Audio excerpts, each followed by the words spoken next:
ফেনীর ছাগলনাইয়ায় উদ্বোধনের আগেই একটি ব্রিজে ফাটল দেখা দিয়েছে।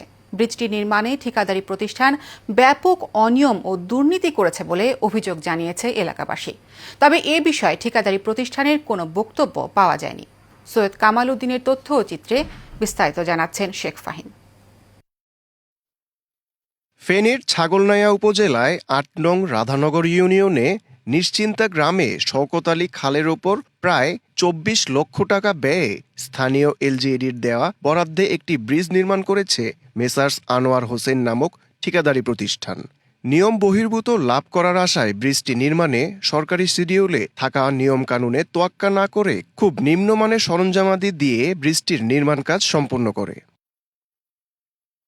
ফলে উদ্বোধনের পূর্বেই ব্রিজের একাধিক স্থানে ফাটল দেখা দিয়েছে। ব্রিজটির তদারকির কাজে দায়িত্বপ্রাপ্ত স্থানীয় এলজিইডির অসাধু কর্মকর্তাদের সাথে মোটা অঙ্কের ঘুষের লেনদেনের অভিযোগ এলাকাবাসীর।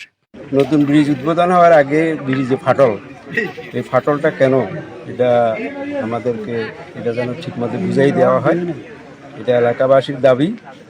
রাস্তায় 3-4 জায়গা দিয়ে ফাটল দেখা দিয়েছে। ব্রিজের মাটি ভরাটের আগেই ফাটল, এটা কেমন ব্রিজ হলো এটা আমাদের বোধগম্য নয়। এমন পরিস্থিতিতে ব্রিজটি পুনর্নির্মাণের দাবি জানিয়েছেন এলাকার সুধীজনেরা।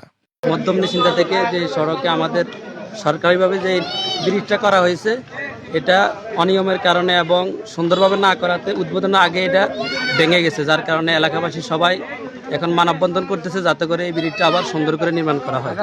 ঠিকাদারি প্রতিষ্ঠানের স্বত্বাধিকারী জাফর উদ্দিনের মুঠোফোন নাম্বারে একাধিকবার ফোন করেও তার সাথে যোগাযোগ করা সম্ভব হয়নি। Sheikh Fahim, Asian television.